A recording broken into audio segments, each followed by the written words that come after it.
भागवत जी का षष्ठ स्कंद का 9वां अध्याय। विश्वरूप का वध।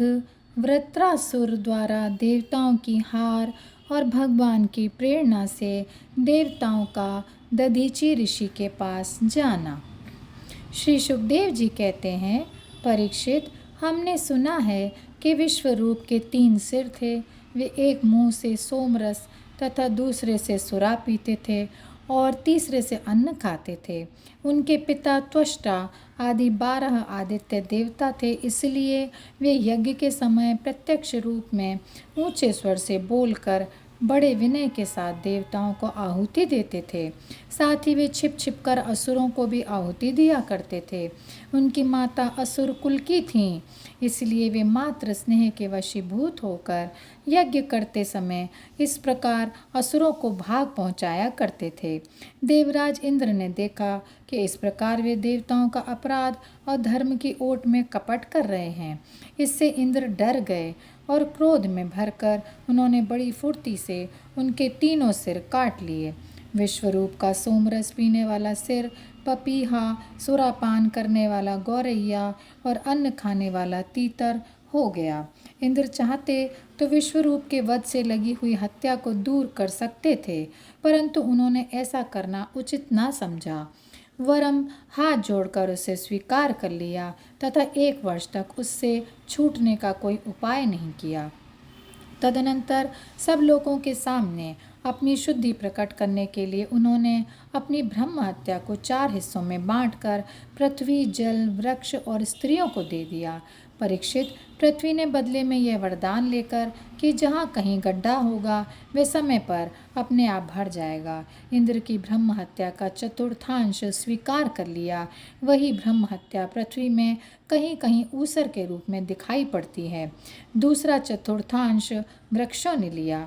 उन्हें यह वर मिला कि उनका कोई हिस्सा कट जाने पर फिर जम जाएगा। उनमें अब भी गोंद के रूप में ब्रह्म हत्या दिखाई पड़ती है। स्त्रियों ने यह वर पाकर कि वे सर्वदा पुरुष का सहवास कर सकें, ब्रह्म हत्या का तीसरा चतुर्थांश स्वीकार कर लिया। उनकी ब्रह्म हत्या प्रत्येक महीने में रज के रूप में दिखाई पड़ती है। जल ने यह वर पाकर कि खर्च करते रहने पर भी निर्झर आदि के रूप में तुम्हारी बढ़ती होती रहेगी, ब्रह्म हत्या का चौथा चतुर्थांश स्वीकार कर लिया। फेन, बुद्ध आदि के रूप में वही ब्रह्म हत्या दिखाई पड़ती है, अतएव मनुष्य उसे हटाकर जल ग्रहण किया करते हैं। विश्वरूप की मृत्यु के बाद उनके पिता त्वष्टा, हे इंद्र शत्रु, तुम्हारी अभिवृद्धि हो और शीघ्र से शीघ्र तुम अपने शत्रुओं को मार डालो, इस मंत्र से इंद्र का शत्रु उत्पन्न करने के लिए हवन करने लगे। यज्ञ समाप्त होने पर अन्वाहार्य पचन नामक अग्नि, दक्षिणाग्नि से एक बड़ा भयावना दैत्य प्रकट हुआ। वे ऐसा जान पड़ता था मानो लोगों का नाश करने के लिए प्रलयकालीन विकराल काल ही प्रकट हुआ हो। परीक्षित, वह प्रतिदिन अपने शरीर के सब ओर बाण के बराबर बढ़ जाया करता था। वह जले हुए पहाड़ के समान काला और बड़े डील डौल का था। उसके शरीर में से संध्याकालीन बादलों के समान दीप्ति निकलती रहती थी। उसकी सिर के बाल और दाढ़ी मूछ तपे हुए तांबे के समान लाल रंग के साथ तथा नेत्र दोपहर के सूर्य के समान प्रचंड थे। चमकते हुए 3 नोकों वाले त्रिशूल को लेकर जब वह नाचने लगा, चिल्लाने और कूदने लगता, तब उस समय पृथ्वी कांपती उठती और ऐसा जान पड़ता था कि उस त्रिशूल पर उसने अंतरिक्ष को उठा लिया है। वह बार बार जम्हाई लेता था।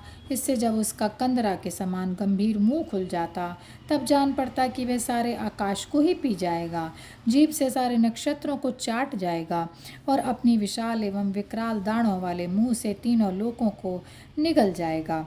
उसके भयावने रूप को देखकर सब लोग डर गए और इधर उधर भागने लगे। परीक्षित, त्वष्टा के तमोगुणी पुत्र ने सारे लोकों को घेर लिया था। इसी से उस पापी और अत्यंत क्रूर पुरुष का नाम वृत्तासुर पड़ा। बड़े बड़े देवता अपने अपने अनुयायियों के सहित एक साथ ही उस पर टूट पड़े तथा अपने अपने दिव्य अस्त्र शस्त्रों से प्रहार करने लगे, परंतु वृत्रासुर उनके सारे अस्त्र शस्त्रों को निगल गया। अब तो देवताओं के आश्चर्य की सीमा न रही, उनका प्रभाव जाता रहा। वे सब के सब दीनहीन और उदास हो गए तथा एकाग्र चित्त से अपने हृदय में विराजमान आदि पुरुष श्री नारायण की शरण में चले गए। देवताओं ने भगवान से प्रार्थना की, वायु, आकाश, अग्नि, जल और पृथ्वी, ये पांचों भूत, इनसे बने हुए तीनों लोक, उनके अधिपति ब्रह्मादि तथा हम सब देवता जिस काल से डरकर उसे पूजा सामग्री की भेंट दिया करते हैं, वही काल भगवान से भयभीत रहता है। इसलिए अब भगवान ही हमारे रक्षक हैं। प्रभो, आपके लिए कोई नई बात न होने के कारण कुछ भी देखकर आप विस्मित नहीं होते। आप अपने स्वरूप के साक्षात्कार से ही सर्वथा पूर्ण काम, सम एवं शांत हैं। जो आपको छोड़कर किसी दूसरे की शरण लेता है वह मूर्ख है। वह मानो कुत्ते की पूंछ पकड़कर समुद्र पार करना चाहता है। वैवस्वत मनु पिछले कल्प के अंत में जिनके विशाल सींग में पृथ्वी रूप नौका को बांधकर अनायास ही प्रलयकालीन संकट से बच गए थे, वे ही मत्स्य भगवान हम शरणगतों को वृत्रासुर के द्वारा उपस्थित किए हुए दुस्तर भय से अवश्य बचाएंगे। प्राचीन काल में प्रचंड पवन के थपेड़ों से उठी हुई उत्ताल तरंगों की गर्जना के कारण ब्रह्मा जी भगवान के नाभि कमल से अत्यंत भयानक प्रलयकालीन जल में गिर पड़े थे। यद्यपि वे असहाय थे, तथापि जिनकी कृपा से वे उस विपत्ति से बच सके, वे ही भगवान हमें इस संकट से पार करें। उन्हीं प्रभु ने अद्वितीय होने पर भी अपनी माया से हमारी रचना की और उन्हीं के अनुग्रह से हम लोग सृष्टि कार्य का संचालन करते हैं। यद्यपि वे हमारे सामने ही सब प्रकार की चेष्टाएं कर आ रहे हैं, तथापि हम स्वतंत्र ईश्वर हैं। अपने इस अभिमान के कारण हम लोग उनके स्वरूप को देख नहीं पाते। वे प्रभु जब देखते हैं कि देवता अपने शत्रुओं से बहुत पीड़ित हो रहे हैं, तब वे वास्तव में निर्विकार रहने पर भी अपनी माया का आश्रय लेकर देवता, ऋषि, पशु, पक्षी और मनुष्यादि योनियों में अवतार लेते हैं तथा युग युग में हमें अपना समझकर हमारी रक्षा करते हैं। वे ही सबके आत्मा और परमाराध्य देव हैं। वे ही प्रकृति और पुरुष रूप से विश्व के कारण हैं। वे विश्व से पृथक भी हैं और विश्व रूप भी हैं। हम सब उन्हीं शरणागत वत्सल भगवान श्री हरि की शरण ग्रहण करते हैं। उदार शिरोमणि प्रभु अवश्य अपने निज जन हम देवताओं का कल्याण करेंगे। श्री सुखदेव जी कहते हैं, महाराज, जब देवताओं ने इस प्रकार भगवान की स्तुति की, तब स्वयं शंख, चक्र, गदा, पद्मधारी भगवान उनके सामने पश्चिम की ओर अंतर्देश में प्रकट हुए। भगवान के नेत्र शरतकालीन कमल के समान खिले हुए थे। उनके साथ 16 पार्षद उनकी सेवा में लगे हुए थे। वे देखने में सब प्रकार से भगवान के समान ही थे। केवल उनके वक्ष स्थल पर श्रीवत्स का चिन्ह और गले में कौस्तुभ मणि नहीं थी। परीक्षित, भगवान का दर्शन पाकर सभी देवता आनंद से विहल हो गए। उन लोगों ने धरती पर लौटकर साष्टांग दंडवत किया और फिर धीरे धीरे उठकर वे भगवान की स्तुति करने लगे। देवताओं ने कहा, भगवान, यज्ञ में स्वर्ग आदि देने की शक्ति तथा उनके फल की सीमा निश्चित करने वाले काल भी आप ही हैं। यज्ञ में विघ्न डालने वाले दैत्यों को आप चक्र से छिन्न भिन्न कर डालते हैं, इसलिए आपके नामों की कोई सीमा नहीं है। हम आपको बार बार नमस्कार करते हैं। विधातः सत्व, रज, तम, इन 3 गुणों के अनुसार जो उत्तम, मध्यम और निकृष्ट गतियाँ प्राप्त होती हैं, उनके नियामक आप ही हैं। आपके परम पद का वास्तविक स्वरूप इस कार्य रूप जगत का कोई आधुनिक प्राणी नहीं जान सकता। भगवान नारायण वासुदेव, आप आदि पुरुष, जगत के परम कारण और महापुरुष पुरुषोत्तम हैं। आपकी महिमा असीम है। आप परम मंगलमय, परम कल्याण स्वरूप और परम दयालु हैं। आप ही सारे जगत के आधार एवं अद्वितीय हैं। केवल आप ही सारे जगत के स्वामी हैं। आप सर्वेश्वर हैं तथा सौंदर्य और मृदुलता की अधिष्ठात्री देवी लक्ष्मी के परम पति हैं। प्रभो, परमहंस, परिव्राजक, विरक्त महात्मा जब आत्म संयम रूप परम समाधि से भली भांति आपका चिंतन करते हैं, तब उनके शुद्ध हृदय में परमहंसों के धर्म वास्तविक भगवत भजन का उदय होता है। इससे उनके हृदय के अज्ञान रूप किवाड़ खुल जाते हैं और उनके आत्मलोक में आप आत्मानंद के रूप में बिना किसी आवरण के प्रकट हो जाते हैं और वे आपका अनुभव करके निहाल हो जाते हैं। हम आपको बार बार नमस्कार करते हैं। भगवान, आपकी लीला का रहस्य जानना बड़ा ही कठिन है, क्योंकि आप बिना किसी आश्रय और प्राकृत शरीर के हम लोगों के सहयोग की अपेक्षा न करके निर्गुण और निर्विकार होने पर भी स्वयं ही इस सगुण जगत की सृष्टि, रक्षा और संहार करते हैं। भगवान, हम लोग यह बात भी ठीक ठीक नहीं समझ पाते हैं कि सृष्टि कर्म में आप देवदत्त आदि किसी व्यक्ति के समान गुणों के कार्य रूप इस जगत में जीव रूप से प्रकट हो जाते हैं और कर्मों के अधीन होकर अपने किए अच्छे बुरे कर्मों का फल भोगते हैं, अथवा आप आत्माराम, शांत स्वभाव एवं सबसे उदासीन साक्षी मात्र रहते हैं तथा सबको समान दिखते हैं। हम तो ये समझते हैं कि यदि आप में ये दोनों बातें रहें तो भी कोई विरोध नहीं है, क्योंकि आप स्वयं भगवान हैं, आपके गुण अगणित हैं, महिमा अगाध है और आप सर्वशक्तिमान हैं। आधुनिक लोग अनेकों प्रकार के विकल्प, वितर्क, विचार, झूठे प्रमाण और कुतर्कपूर्ण शास्त्रों का अध्ययन करके अपने हृदय को दूषित कर लेते हैं और यही कारण है कि वे दुराग्रही हो जाते हैं। आप में उनके वाद विवाद के लिए अवसर ही नहीं है। आपका वास्तविक स्वरूप समस्त मायामय पदार्थों से परे केवल है। जब आप उसी में अपनी माया को छुपा लेते हैं तब ऐसी कौन सी बात है जो आप में नहीं हो सकती। इसलिए आप साधारण पुरुषों के समान कर्ता भोक्ता भी हो सकते हैं और महापुरुषों के समान उदासीन भी। इसका कारण यह है कि ना तो आप में कर्तव्य भोक्तृत्व है और ना तो उदासीनता ही। आप तो दोनों से विलक्षण अनिर्वचनीय हैं। जैसे एक ही रस्सी का टुकड़ा भ्रांत पुरुषों को सर्प, माला, धारा आदि के रूप में प्रतीत होता है, किंतु जानकार को रस्सी के रूप में, वैसे ही आप भी भ्रांत बुद्धि वालों को कर्ता भोक्ता आदि अनेक रूपों में दिखते हैं और ज्ञानी को शुद्ध सच्चिदानंद के रूप में। आप सभी की बुद्धि का अनुसरण करते हैं। विचार पूर्वक देखने से मालूम होता है कि आप ही समस्त वस्तुओं में वस्तुत्व के रूप से विराजमान हैं, सबके स्वामी हैं और संपूर्ण जगत के कारण ब्रह्मा, प्रकृति आदि के भी कारण हैं। आप सबके अंतर्यामी अंतरात्मा हैं।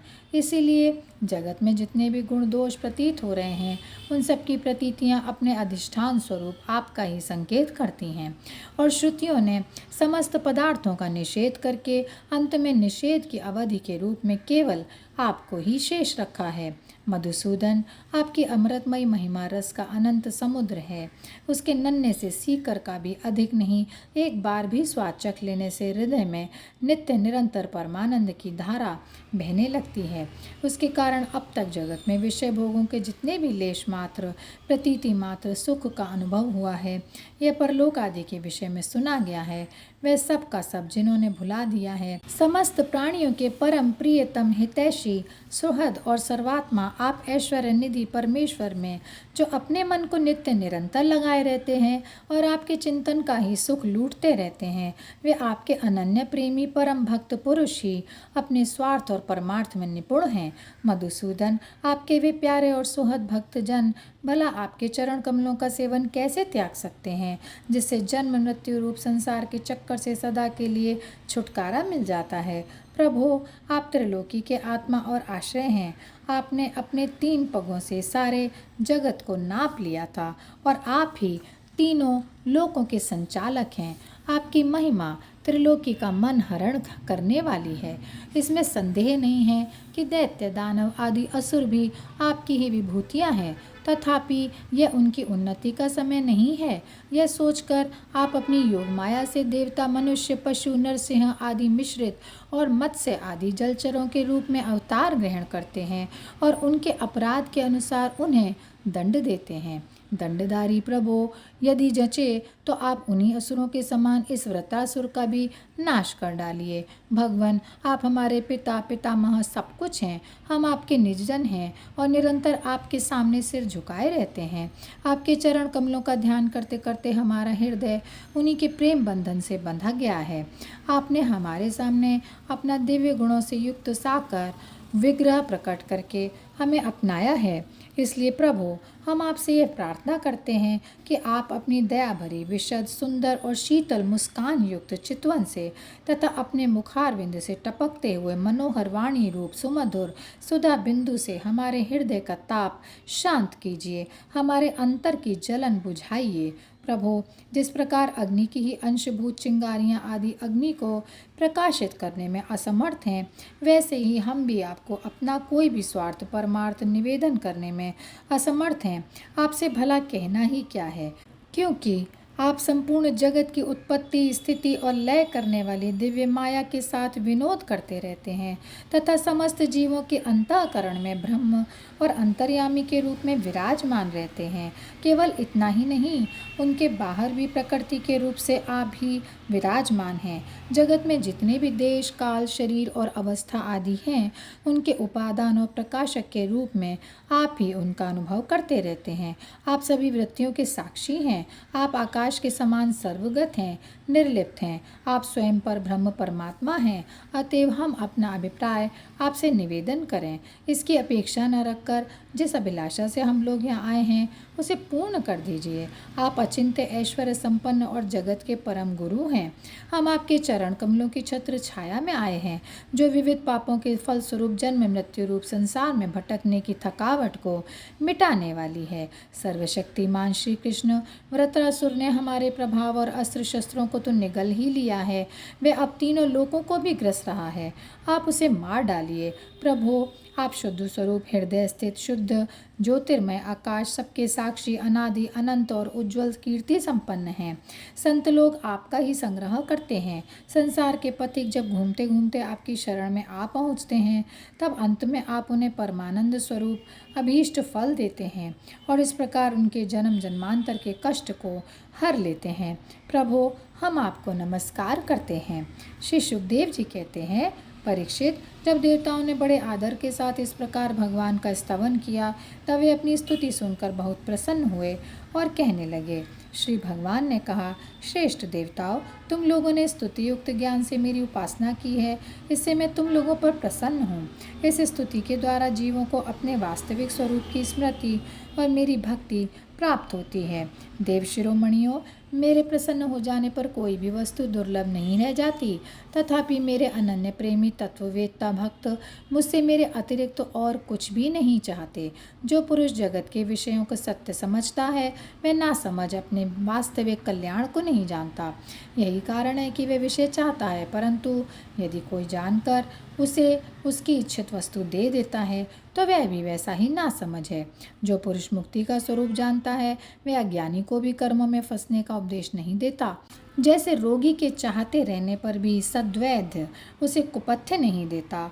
देवराज इंद्र, तुम लोगों का कल्याण हो, अब देर मत करो। ऋषि शिरोमणि दधीची के पास जाओ और उनसे उनका शरीर, जो उपासना, व्रत तथा तपस्या के कारण अत्यंत दृढ़ हो गया है, मांग लो। दधीची ऋषि को शुद्ध ब्रह्म का ज्ञान है। अश्विनी कुमारों को घोड़े के सिर से उपदेश करने के कारण उनका एक नाम अश्वशिर भी है। उनकी उपदेश की हुई आत्मविद्या के प्रभाव से ही दोनों अश्विनी कुमार जीवन मुक्त हो गए। अथर्ववेदी दधीची ऋषि ने पहले से ही मेरे स्वरूपभूत अभेद्य नारायण कवच का त्वष्टा को उपदेश किया था। त्वष्टा ने वही विश्वरूप को दिया और विश्वरूप से तुम्हें मिला। दधीची ऋषि धर्म के परम मर्मज्ञ हैं। वे तुम लोगों को अश्विनी कुमार के मांगने पर अपने शरीर के अंग अवश्य दे देंगे। इसके बाद विश्वकर्मा के द्वारा उन अंगों से एक श्रेष्ठ आयुध तैयार करा लेना। देवराज, मेरी शक्ति से युक्त होकर तुम उसी शस्त्र के द्वारा वृत्रासुर का सिर काट लोगे। देवताओं, वृत्रासुर के मर जाने पर तुम लोगों को फिर से तेज अस्त्र शस्त्र और संपत्तियाँ प्राप्त हो जाएंगी। तुम्हारा कल्याण अवश्यम भावी है, क्योंकि मेरे शरणागतों को कोई सता नहीं सकता। और यहीं पर यह अध्याय समाप्त होता है। जय श्री कृष्णा, जय श्री कृष्णा, जय श्री कृष्णा। गोविंद बोलो हरि गोपाल।